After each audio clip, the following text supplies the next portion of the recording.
kali gitu ya. Maaf ganggu Beb, saya pusing Beb, banyak hutang, mohon solusinya. Iya, banyak hutang itu jangan pusing, tapi dibayar. Karena kalau pusing itu nggak menyebabkan hutang lunas. Ya itu Beb, yang jadi pusing kan nggak bisa melunaskan hutangnya itu. Akhirnya pusing. Ya kalau mau solusi ya jangan pusing dulu. Kalau pusing nanti nggak bisa mensolusikan hidupnya. Nggak bisa solusikan masalahnya. Sebetulnya solusinya itu sudah ada dari Allah Subhanahu wa taala. Jadi kalau kita ada apapun tuh ya nanya sama Allah. Nanya sama Allah, gimana caranya nanya sama Allah? Fas'alu ahla dzikri in kuntum la ta'lamun. Kalau kamu nggak tahu, kalian nggak tahu, nanya sama ahli zikir. Nanya kepada beliau-beliau.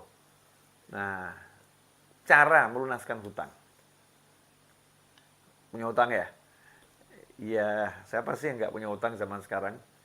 Hutang PDAM kan juga hutang ya. PDAM itu kita pakai dulu, bayarnya kemudian. Hutang juga itu. Cara melunaskan hutang nomor satu, niat dulu. Niat segera melunaskan hutang. Nah, niat itu qasdu syai' muqtarinun bi fi'lih. Niat itu adalah suatu keinginan hati yang disertai aksi nyata secara langsung. Itu niat. Ya, keinginan hati yang disertai aksi nyata secara langsung. Jadi kalau berniat melunaskan hutang, ya langsung ambil uang, sisihkan, ini untuk bayar hutang. Ya, ini untuk bayar hutang. Seberapapun yang kita miliki, ambil sebagian, sisihkan, ini untuk bayar hutang. Dan itu jangan disentuh ya, betul-betul ini untuk bayar hutang. Nah, kalau bahasa saya yang paling mudah, ambil galon yang besar, kemudian ambil uang itu masukin galon tadi itu, niat ini untuk bayar hutang. Tulisin aja, bayar hutang. Niat, ya, itu namanya niat dengan aksi nyata. Itu nih niat. Karena dalam hadis disebutkan, siapa yang berhutang dengan niat untuk membayar, maka Allah yang akan melunaskannya. Allah yang akan melunaskannya. Kalau udah Allah yang melunaskannya kan dia lunas ya. Caranya jangan ditanya, gimana cara Allah melunaskannya? Banyak ya, Allah akan memberi rezeki dari arah yang tak terduga. Allah akan beri ide-ide untuk berusaha yang menghasilkan sesuatu, usaha yang barokah. Allah akan menggerakkan ya sekitar kita untuk membantu kita melunaskan hutang tersebut dengan kuasanya Allah Subhanahu wa taala yang maha kuasa, maha bisa, maha baik, maha kaya, maha mengayakan, maha melunaskan. Jadi itu dulu niat ya. Niat itu dalam bentuk aksi nyata. Ya, aksi nyatanya paling sederhana ya cari galon, isi uang tiap hari, seberapapun yang kita bisa. Kemudian yang kedua, baca doa. Baca doa yang diajarkan Nabi Muhammad SAW.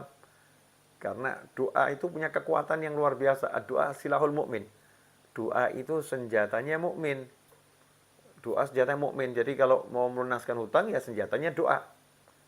Di antaranya sehabis sholat jangan pernah tinggalkan Allahumma kfini bihalalika an haramika wa aghnini bifadlika amman siwak. Allahumma kfini bihalalika an haramika wa aghnini bifadlika amman siwak. Baca itu. Jangan pernah tinggalkan. Ya Allah, cukupi aku dengan rezekimu yang halal. Allah makfini bihalalika an haramika, sehingga aku tidak terjerumus pada yang haram. Ya. Allahumma kfini bihalalika an haramika wa aghnini bifadlika amman siwak, dan jadikan aku cukup dengan karuniamu sehingga aku tidak membutuhkan yang lain. Ini baca setiap habis sholat, direnungi maknanya. Nah, maka insya Allah akan ada solusi dari Allah Ta'ala sebagaimana Allah janjikan, wa may yattaqillaha yaj'al lahu makhrajan wa yarzuqhu min haitsu la yahtasib. Siapa takwa kepada Allah, maka Allah akan memberinya jalan keluar, solusi, wa yarzuqhu min haitsu la yahtasib. Dan Allah akan berinya rezeki dari arah yang tidak pernah biasa dia duga. Arah yang tidak bisa disangka-sangka, surprise itu rezekinya. Syaratnya itu takwa dulu. Nah, takwanya tadi itu niat melunaskan hutang, itu takwa dalam berhutang. Kemudian cari yang halal, yaitu takwa dalam berhutang.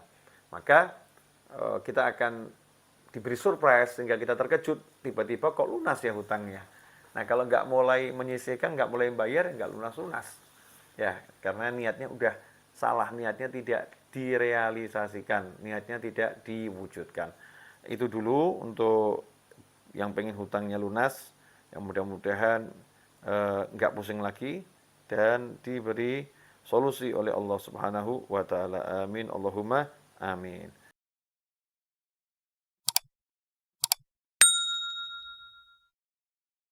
Selanjutnya, ya. Assalamualaikum Habib, semoga Allah melimpahkan keberkahan kepada Habib dan keluarga. Amin. Dan juga kepada antum semuanya. Habib, bagaimana cara mengambil hikmah dari setiap peristiwa atau kejadian yang kita alami? Terima kasih.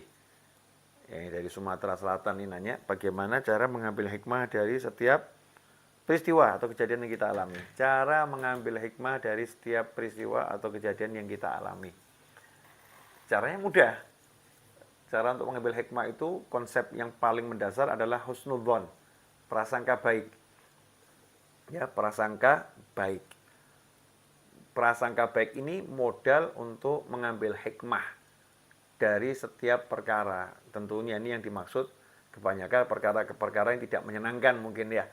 Misalnya lagi jalan, ban mobil kempes, tadinya punya uang di suatu tempat ternyata uangnya hilang.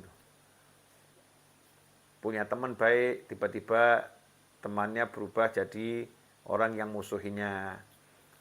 Hal-hal yang nggak enak tadi. Gimana cara agar bisa memetik hikmah? Caranya adalah husnudzon, prasangka baik kepada Allah Subhanahu wa taala atas semua peristiwa yang kita alami. Prasangka baik. Ya contoh misalnya, ketika naik motor kok bannya kempes. Ya, harus berhenti sehingga dia harus tambal ban. Prasangka baiknya diantaranya adalah, oh ini saya lagi disuruh berhenti di tukang tambal ban karena Allah pilih saya sebagai pengantar rezeki untuk tukang tambal ban tersebut. Jadi kita merasa mulia, saya mengantarkan rezeki untuk tukang tambal ban. Itu yang pertama. Kemudian yang kedua, kita prasangka baik. Mungkin kalau terus berjalan dan tidak kempes nih, mungkin ada sesuatu yang nggak baik di menit kesekian dalam perjalanan. Karena tadi baca doa, sama Allah diberhentikan dengan paksa, ban kita dibuat kempes. Biar kita selamat. Ya, biar kita selamat. Dan seterusnya, dan seterusnya. Jadi buat prasangka baik sebanyak mungkin pada Allah Subhanahu wa ta'ala. Nah, kemudian untuk prasangka baik dibutuhkan ilmu. Ya, ilmu yang banyak.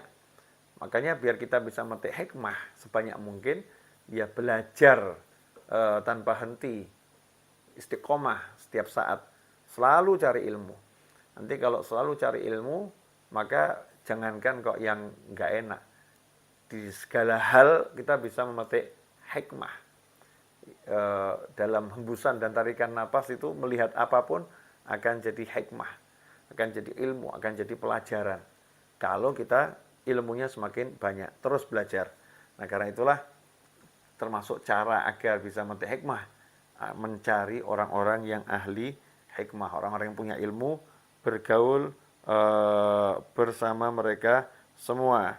Insya Allah dengan bergaul dengan orang-orang yang soleh, kita akan mendapatkan kemampuan untuk betul-betul memetik hikmah dari setiap peristiwa yang ada.